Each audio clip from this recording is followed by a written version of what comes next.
Olá meus amados, graça e paz do nosso Senhor Jesus Cristo. Que esse vídeo a seguir traga algo novo para sua vida. Você que não faz parte ainda deste canal, peço que inscreva-se agora mesmo e não perca nenhum conteúdo novo nesse canal. Deus te abençoe. Vamos pro vídeo. Diz assim: quando os fariseus ouviram que Jesus fazia e batizava mais discípulos do que João, se bem que Jesus não batizava e sim os seus discípulos, ele deixou a Judeia e voltou outra vez para a Galileia. E era-lhe necessário, complete isso para mim, por favor. E era-lhe necessário. De novo, e era-lhe necessário passar por Samaria. E era-lhe necessário passar por Samaria. E você diga amém por essa palavra. Agora, olhe para alguém com convicção. Quando eu disser 3, libere uma palavra profética que vai nortear o rumo deste ano na vida dessa pessoa. Quando eu disser 3, você vai olhar para alguém e vai dizer para esta pessoa com convicção. Você vai dizer assim: olha, você vai passar. Calma que eu não contei até 3 ainda. Mas quando eu disser 3, você fala com vontade, tá bom? É 1, pegue na mão dessa pessoa e não faça disso um momento esquisito. É 2, pegue com firmeza e não seja fresco. 2,5, sacode essa pessoa e diga para ela: você vai passar. Vai passar, aleluia, vai passar. 2020 será um ano de passagem extraordinária. Quem acredita nisso, mistura essas palmas com glória a Deus e aleluia! Oh, glória a Deus! Aleluia! Aleluia! Irmão, tem algumas coisas na nossa vida que se a gente não passar por elas, elas passam pela gente. Camille, tem diferença? Tem diferença. Tem diferença. Por exemplo, os hebreus passaram pelo meio do mar. Os egípcios, o mar passou por eles. Tem diferença. Quando os fariseus ouviram dizer que Jesus fazia e batizava mais discípulos do que João Batista, e olha que o texto é claro, João está sendo fiel ao que de fato acontecia. Olha o que ele diz: se bem que Jesus não batizava, e sim os seus discípulos, mas porque manifestou-se uma palavra de comparação, querendo ali trazer uma competitividade, uma comparação infeliz, cuja real intenção era tentar saber quem era melhor, né? E obviamente que isso não precisa de comparação, porque Jesus é Senhor, e João Batista fazia isso com muita frequência, deixando claro que ele era o Cristo. Mas, em razão desse falatório dos fariseus, a atitude de Jesus é deixar a Judeia, lembrando aqui que ele não deixou porque a situação estava ruim, lembrando aqui que ele não saiu porque estava havendo algum problema entre os discípulos dele e os discípulos de João Batista. De maneira nenhuma, pelo contrário, se João Batista fazia o que fazia sozinho, imagino que os dois juntos agora estavam fazendo no deserto da Judeia. Aquele deserto nunca ficou tão lotado, nunca houve tantas manifestações extraordinárias e tanto mover de arrependimento com esses dois trabalhando junto. João Batista ministrava o que ele fazia e ele comprovava quem de fato era, estando ali, ainda que não batizasse. Mas porque começou a comparação, para que a obra de Deus continuasse a ser feita com excelência, com diligência, para a glória de Deus, Jesus deixa a Judeia. Todas as vezes que houver comparação, Jesus vai deixar. Jesus não fica em ambiente de disputa, não fica. Se vai dirigir um trabalho, vou trazer aqui porque fulano é melhor. Se quer convidar alguém porque o outro é maior. Se quer dirigir culto porque o outro faz assim ou faz assado melhor. Meu irmão, vai estar todo mundo nesse culto. O melhor pregador, o melhor cantor, menos Jesus. Porque Jesus não fica aonde tem disputa. Segunda coisa que a gente precisa aprender é que se você olhar o texto, você vai perceber de cara que comparação é coisa de fariseu. Crente não faz isso. Crente não tem essas conversas. Crente entende que cada um atende um propósito no seu tempo. Vendo isso, Jesus vai deixar a Judéia. Vendo que ia deixar a Judéia, dedica-se a fazer e a ser útil em uma outra coisa que precisava ser feita. E como é que nós sabemos que esta outra coisa, que é passar em Samaria, precisava ser feita? O texto diz que ele deixa a Judéia porque quer ir para a Galileia. Eu quero que você grave muito bem, geograficamente, isso na sua mente. Jesus não está deixando a Judéia porque quer ir para a Samaria. Quem está me ouvindo, diga amém. Amém. Então, se você está me ouvindo, responda para mim, por favor. Jesus está deixando a Judéia porque ele quer chegar aonde? Galileia. Vamos lá, 75% respondeu certo, o restante errado. De novo. Jesus está saindo da Judéia. Você leu comigo. E ele não quer chegar em Samaria. O destino final de Jesus não é Samaria. Jesus decide deixar a Judéia porque ele quer chegar aonde? Galileia. Deixou a Judéia para seguir, para ir outra vez para a Galileia. Entenda isso porque isso é profético. Judéia, sul. Região sul. Todo sul fala de extremo, todo sul fala de ponta. Galileia, norte. Então vamos lá. Judéia é? Galileia é? E Samaria é centro.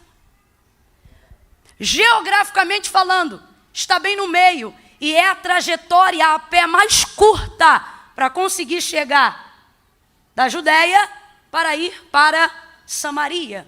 Você aprendeu isso aí em geometria, aritmética. A distância mais curta entre dois pontos é uma linha reta. É uma linha reta. Então Jesus está na Judéia, região sul, e deseja ir para a Galileia, que é região norte. Eu particularmente acho o destino muito profético. Porque olha, ele quer ir para a Galileia, que é região norte. Norte. Norte fala de rumo. Norte fala de direção específica. Norte fala de uma reta com propósito. Quem aqui nunca teve uma mãe ou um pai que de vez em quando acordava você cedo para ir para a escola e vendo que você não queria levantar, ou vendo que já fazia 18 anos e não trabalhava e te dava um sacode dizendo: "Ô menino, tu tem que dar um rumo, tu tem que dar um norte para a tua vida." Direção. Então ele está saindo da ponta, está indo em direção ao norte, que é a Galileia. Mas no meio fica Samaria. Bem no meio, numa região montanhosa, fica Samaria. E aí Jesus vai expressar aos seus discípulos, e eu gosto de ler essa parte em João, porque João não traz a narrativa só do que Jesus fazia, mas ele contava sempre qual era a motivação pela qual Jesus fazia o que fazia. E isso torna o texto dele mais específico. E a palavra utilizada aqui no grego está ligada à necessidade, a precisar, à utilidade. Ou seja, não está ligada à vontade, está ligada à necessidade, como nós lemos. E era-lhe necessário passar por Samaria. Necessidade é diferente de vontade. E por que Jesus não expressa vontade, mas expressa necessidade na sua passagem por Samaria? Por dois motivos. Primeiro, porque o destino é a Galileia, não é Samaria. E segundo, porque necessidade é aquilo que eu preciso fazer. Vontade é aquilo que eu quero fazer, mesmo quando eu não preciso fazer. E o que está claro no texto é que Jesus não está passando lá só porque quer. Jesus está passando lá porque é necessário. E tem diferença, irmã Camila? Tem muita diferença. Tem coisas na minha vida que eu quero fazer, mas não devo. Tem outras que eu não gosto, mas por dever, faço. Quem é que levanta 4 horas da manhã para ir trabalhar? Levanta a mão aí. Você levanta porque gosta? Não. Você levanta porque é necessário. Necessário. Coisas que você não gosta, você simplesmente não faz. Mas dependendo do grau de responsabilidade que você tem, você precisa fazer mesmo que você não goste. Seja bem-vindo à maturidade. Seja bem-vindo à responsabilidade. É compreender que chegou a hora de fazer coisas que às vezes não estão ligadas à minha vontade, mas estão ligadas à utilidade, à necessidade de resolver aquilo que precisa ser resolvido. E para você não achar que eu estou colocando Jesus de partidarista, até porque eu não estou pregando para ele, estou pregando para vocês a exemplo do que ele fez. Jesus vai passar por Samaria e ainda que aparentemente não esteja movido por uma vontade avassaladora, está indo para cumprir um propósito, porque quando você tem um chamado, o que você precisa fazer é maior do que o que você gostaria de fazer. E por que em tese Jesus não precisa soltar rojões e fogos para dizer que vai passar em Samaria? Por que não? Porque Samaria é território de errados. Samaria é território de quem errou e não sabe e não pode se consertar. Samaria é terra de quem vacilou. Samaria é terra de quem voltou atrás. Samaria é terra de quem entrou no erro e não está vendo a porta de saída para o conserto. Jesus vai falar isso abertamente quando a mulher que tinha agora um homem que não era dela depois de ter 5 maridos. Jesus vai conversar com ela no poço e diz assim para ela: então tá bom, traz aqui o seu marido, porque ela aceitou a água viva que ele falava. E aí ela diz: olha, eu não tenho marido. Ele diz: tu disseste com verdade, porque tu já tiveste 5 maridos e o 6º que tu está agora não é o teu marido. Aí ela disse assim: vejo que és profeta. Aí olha só, parece até que ela tá mudando de assunto. Depois que ela percebe que o pecado dela fora revelado, aí ela olha para ele e diz assim: mas aonde é que se deve adorar? No templo ou no monte? A gente não lê essa parte porque não é o epicentro nessa noite, mas só para você entender que tipo de terra Jesus está pisando. Aonde é que se deve adorar? No templo ou no monte? A impressão que dá é que ela está mudando de conversa, porque acabou de falar de pecado e como é que ela de repente entra no assunto para falar de adorar? Mas é porque você tem que entender que a adoração não tem nada a ver com a nossa visão ocidental. A visão oriental de adoração instituída pelo próprio Deus a Moisés e a seu povo liga a adoração ao seguinte: a entregar a oferta. Aonde é que eu levo o sacrifício? Então ela não está mudando de conversa, pelo contrário, uma vez que o pecado foi revelado, ela agora quer saber aonde conserta. O que ela está dizendo é: mas aonde é que eu levo oferta para expiação desse pecado que eu acabei de confessar? No templo ou no monte? É isso que ela está dizendo. Ela não está fugindo, meu irmão, do conserto. Ela não está fugindo do acerto. Ela só está dizendo para ele: me mostra onde está a porta. Porque o pecado na vida de quem erra faz isso. Ele dá para a gente um acesso de entrada. E depois que a gente está lá dentro, a gente não sabe como sair. Por mais que a gente queira, a gente não consegue. O diabo faz isso. Facilita o acesso pelo qual você vai entrar. A carne faz isso, facilita a ponte de construção para o erro. Mas quando você quer o retorno, você não acha saída.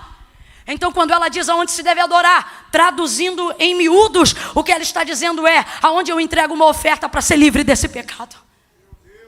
Aonde eu adoro. E por que ela diz isso? Porque ela sabe que em Samaria tem um monte.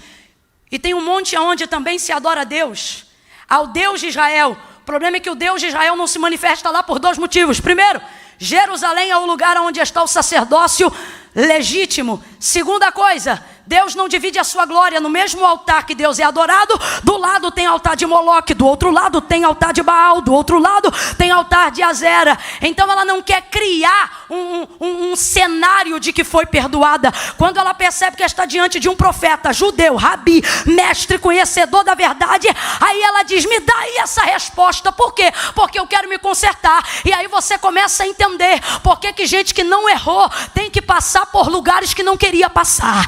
Aí você começa a compreender por que gente que não pecou tem que passar por relacionamentos de gente que pecou. Aí você começa a entender por que o vento do vizinho soprou na tua casa, se não havia legalidade. Camila, eu não estou entendendo. Vai entender. Jesus vai passar lá por um motivo. Não é vontade, é necessidade. É aprender a fazer o que precisa ser feito. E quando eu compreendo o que devo fazer, o que precisa ser feito, já não vive mais eu, mas Cristo vive em mim. E a vida que agora vivo, não vivo para ser famosinho, vivo para ser útil para a glória de Deus. Quando Jesus passa por ali, vai trazer possibilidade de conserto. Sabe o que Deus está dizendo? Esperamos que os errados se consertem, mas dos errados Deus não espera nada. Não, Camila, não. Por que não? Porque eles precisam saber onde está a saída, precisam saber onde está a porta, precisam de um sacerdote para oficializar o ato, precisam de uma entrega para legitimizar o perdão. Como é que um errado se conserta se o certo não mostra para ele aonde é o caminho? E a gente tem evitado resolver pendências nesse ano. Porque achamos que é o outro que tem que vir. E é o outro que tem que falar. E é o outro que tem que se manifestar.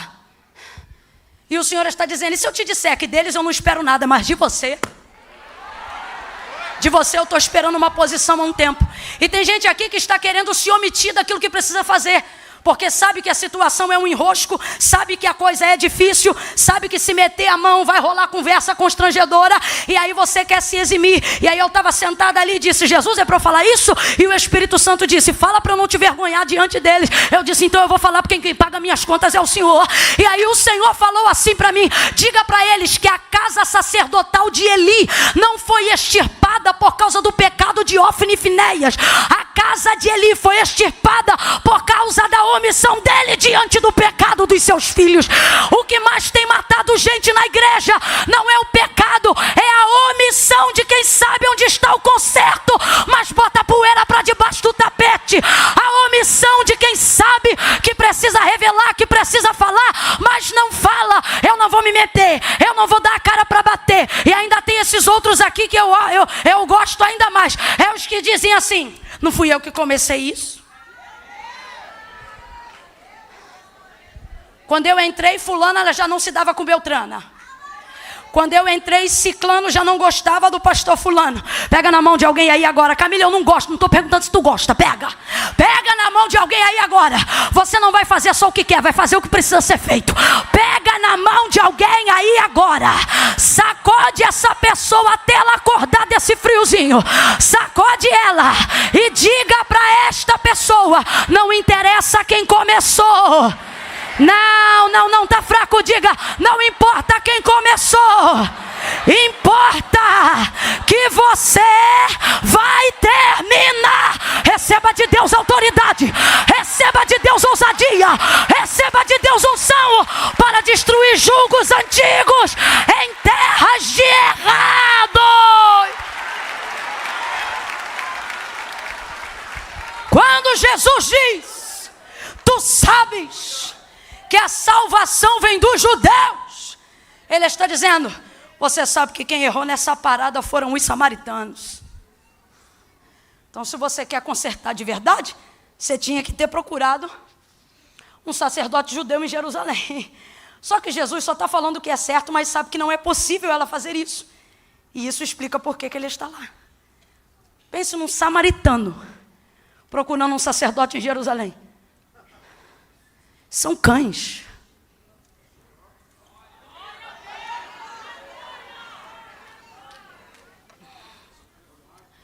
A gente não deixa nem entrar. Quando a motivação de arrependimento e de conserto for sincera, você não vai até a porta. Deus dá um jeito da porta, vira até você. Jesus vem até Samaria e diz, você sabe que a salvação vem dos judeus. Ele está dizendo, se o seu perdão, se você quisesse o perdão legítimo, ele deveria ser feito por um sacerdote em Jerusalém. Mas ele sabe que isso não é possível. Aí eu acho lindo. Porque aí ele olha para ela e diz assim, mas agora, a hora chegou, vem e fala contigo. Sabe o que ele está dizendo? O tempo é meu, o tempo sou eu. Nas entrelinhas, se eu fosse expressar a grosso modo, o que Jesus está dizendo para aquela mulher é, chegou tua hora, minha filha. E agora, se chegou minha hora, então como é que eu faço? Olha o que Jesus está dizendo. Jesus não está quebrando um princípio para exercer perdão. Jesus está manifestando o princípio onde não havia possibilidade de conserto, mas havia motivação sincera de pedido de perdão. Então ele olha para ela e diz, a hora já vem, chegou e fala contigo agora, em que os verdadeiros adoradores, compreenda, verdadeiros adoradores aqui não é quem canta bonito, quem prega bonito, nem quem adora bonito. Verdadeiros adoradores aqui está atrelado ao mesmo contexto. Significa, chegou a hora em que os verdadeiros pecadores arrependidos não adorarão ao Pai só no templo ou no monte, mas o adorarão em espírito e em verdade. Sabe o que ele está dizendo? Filha, você precisa de um sacerdote, aproveita que eu sou o sumo. Filha, você precisa de um cordeiro, aproveita que eu sou imaculado. Filha, você precisa de sangue, recebe teu perdão, porque já já vai ser derramado. Oh, e ele perdoa ela. Ele perdoa está diante de um profeta. Ela diz: eu sei que o Messias, sei que o Messias vem. Está toda errada, mas sabe da verdade. Está arrebentada, mas sabe da palavra. E você vem para cá e diz para mim: Camila, eu estou desviado. Que desviado nada, tu é crente. Está desviado quinta-feira à noite, pegou chuva, saiu do trabalho, veio direto para o culto, está na casa de Deus. Está doido para ir no banheiro, mas já está recebendo tanta palavra que diz: não saio daqui nem a rodo. Desviado, tu é crente, conhece a palavra, conhece o nome de um monte de santo, mas quando a coisa aperta diz: apodenda, é fervoroso no sangue de Jesus. Tu é crente, tu conhece a palavra, tu sabes que o Messias vem, tu sabes que o Messias vem, tu sabes que o Messias vem. Só que a gente joga para o futuro coisas que Deus quer fazer no presente. Eu sei que o Messias vem. Ela está agendando o concerto, só que o concerto agendou o dia dela para hoje, igual você. Oh, aleluia! Logo, logo eu me conserto, final do ano eu me acerto, mês tal eu caso, aí eu me decido com Jesus. E Jesus está dizendo: ei, o que você colocou para o futuro eu coloquei para esta noite. Ele olha para ela e diz: sou eu que falo contigo. Oh, aleluia, aleluia. Você vai passar, você vai passar. Deus trouxe gente hoje aqui que precisa passar. Uma viagem da Judeia para a Galileia, obrigatoriamente, se fosse feita por qualquer outro judeu que não Jesus, ela levava 6 dias. Quantos dias?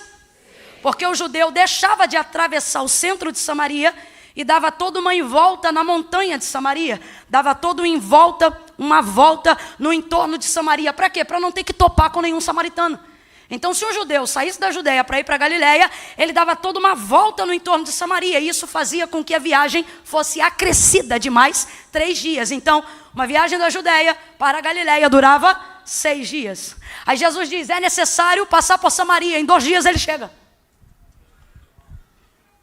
Jesus não dá volta na montanha. Jesus atravessa e sobe. Está entendendo? Crente não é covarde. Mulher de Deus não tem medo de conversas difíceis. Homem de Deus não tem medo de situações constrangedoras das quais precisam ser conversadas. Pai que é pai não pede pastor para falar com o filho dele aquilo que ele precisa falar. Ele sobe a montanha e vai, ele passa. Mãe que é mãe não entrega a maternidade para a melhor amiga só porque ela concursou uma faculdade que você não fez. Mãe que é mãe senta no filho e diz: não tenho metade da tua faculdade, mas sou tua mãe, senta aí. E passa, sobe, dá teu jeito. Passar por Samaria não é fácil, é uma região montanhosa, é uma região de esforço. Só que o que você precisa ter em mente é que Samaria não é lugar de sua estada final. Samaria é lugar de... Jesus não disse é necessário morar em Samaria. Jesus disse é necessário... Só que nós estamos tratando o meio como se fosse o fim.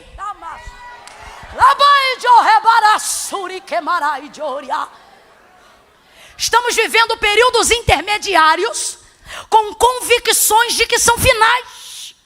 Estamos vivendo períodos difíceis como se fossem os últimos períodos da nossa vida. Estamos protelando situações que deveriam ser passageiras e estão se tornando bagagem pesada na caminhada, porque não estamos entendendo que aquilo não é eterno, é passageiro. Todas as vezes que um judeu saía da Judeia para ir para a Galileia, tendo que fazer a viagem de 6 dias para não ter que topar com nenhum samaritano, ele tinha que levar mais roupa, mais água, mais comida. E com isso ele saía de casa com muita bagagem. Para eu saber que você está me ouvindo, completa para mim. Ele saía de casa com muita... Ele fazia a viagem com muita... A travessia com muita... Nômades salteadores do deserto arrebentavam uma série de caravanas dos judeus. Por quê? Porque eles saíam de casa da Judeia para chegar na Galileia levando uma carga muito pesada e se tornavam alvos fáceis de gente que vive do que o outro carrega. Bandido do deserto não tem casa, ele sobrevive da tenda que você leva nas costas. Então, se você sai com carga pesada, dá para repartir no bando, porque bandido no deserto não anda sozinho. Camila está inventando. Pergunte para Jesus na parábola, da onde saiu a ideia da parábola do bom samaritano? Aonde foi que o sacerdote, aonde foi que o samaritano estava arrebentado? Na machúria raia. Ou melhor, o homem assaltado, onde ele estava? Jesus está usando um exemplo que era comum, de gente que saía cheio de carga para não ter que topar com o samaritano. Aí escute aí, muita carga. Você diz, eu vou chegar, mas não alivia a carga. Sabe qual é o triste? A gente vai muita carga, a gente leva muita carga para não ter que passar pelo meio e depois fica arrebentado no meio. E nem é arrebentado pelo que a gente pensou que ia nos arrebentar. É arrebentado por um assalto. Camila, não entendi. Vai entender. Jesus trouxe gente aqui para dizer, não te chamei para dar lucro para o inferno. Não te chamei para que aquilo que você guarda em você, para que aquilo que você concentra na sua viagem, não te chamei para as experiências ministeriais que você desenvolveu se tornarem cargas pesadas na sua caminhada, fazendo de você um alvo fácil. Agora Jesus não leva carruagem, nem carreta pesada. Jesus chega em Samaria e pede água no vaso da samaritana. Passa pelo meio. Completa aí para mim, por favor. Jesus passa pelo meio. Jesus passa pelo meio. Mais forte, toda a galeria junto. Jesus passa pelo meio. Jesus está dizendo, você não será feliz no final se continuar caminhando e ignorando o que te aconteceu no meio. Não pode ignorar o que aconteceu no meio. Ah, Camila, no meio eu tive um filho, mas agora estou casado, mudou tudo. Volta lá, passa pelo meio, registra teu filho, dá pensão para ele. Não interessa o casamento que você está vivendo agora. Ah, Camila, eu tive problemas com o pastor fulano de tal, mas agora estou vivendo uma nova história. Daqui a pouco essa pendência vai gritar no meio do teu caminho. Jesus trouxe gente hoje aqui para te dizer, Samaria não te para, mas se você evitar, paralisa a tua chegada na Galileia. Eu deixei claro aqui duas coisas. Primeira, Judeia, região sul. Samaria, meio. E Galileia, norte. Isso aí. Você diz, eu já tive que deixar tanta coisa. E ainda vou ter que passar por isso? Você está aí no seu lugar dizendo isso? Já passei por muita coisa, não vou resolver isso. Não vou passar por isso. Não vou ter essa conversa. Você está pensando o quê? Que vai prosperar como adorador, como servo do Senhor, como pastor, tendo uma pendência de 10 anos sem falar com teu pai? Ele vai no meio. Passa pelo meio. Jesus está dizendo, você está reclamando pelo que você tem que passar. Eu te tirei do sul. Sabe o que isso significa? Ponta. Você pensava que já estava bombando, mas o céu estava olhando e dizendo, tu acha que está bombando, mas e se eu te disser que você ainda está na ponta? Você passa pelo meio e acha que não vai suportar. E Jesus está dizendo, e se eu te disser que isso aí é só o meio, é só lugar de passagem, não é o teu final. Pare de tratar essa situação que você precisa resolver como se ela fosse o final. Pegue na mão de alguém aí agora. Mas é daquele jeito que você sabe como. Pega na mão dessa pessoa e diga para ela, melhor é o fim do que o começo. Olhe para ela e diga, suporte o meio e se alegre no fim. Quem está entendendo o que o Espírito está dizendo à igreja? Oh, quem está entendendo? Quem está entendendo?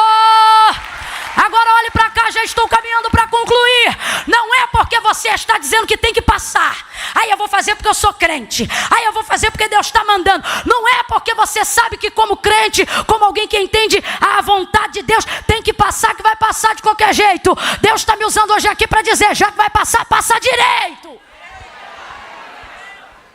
Passa direito. Coisa que irrita. Crente que sabe que tem que passar, mas passa de nariz em pé. Olha, irmão, eu vim aqui, se eu te fiz alguma coisa, você me perdoa.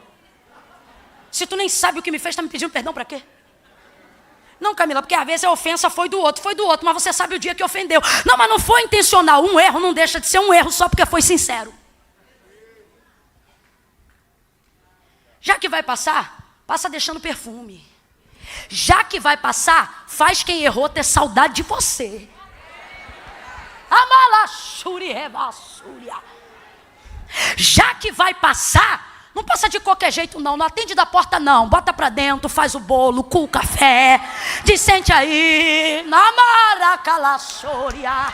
Fala para uns 3 aí, não deixa esse bolo quente do céu comigo sozinho não. Fala para uns 3 aí, diz, se vai passar, passa direito. Se vai passar, passa deixando perfume, passa fazendo bolo, passa derramando água, passa exalando perdão, passa manifestando comunhão, passa com dignidade, passa dignificando, passa honrando, passa agradecendo, passa adorando, passa cantando. Se vai passar, não deixa raiva, deixa saudade. Oh, aleluia! Você que não faz parte ainda deste canal, peço que inscreva-se agora mesmo e ative as notificações para não perder nenhum conteúdo novo nesse canal.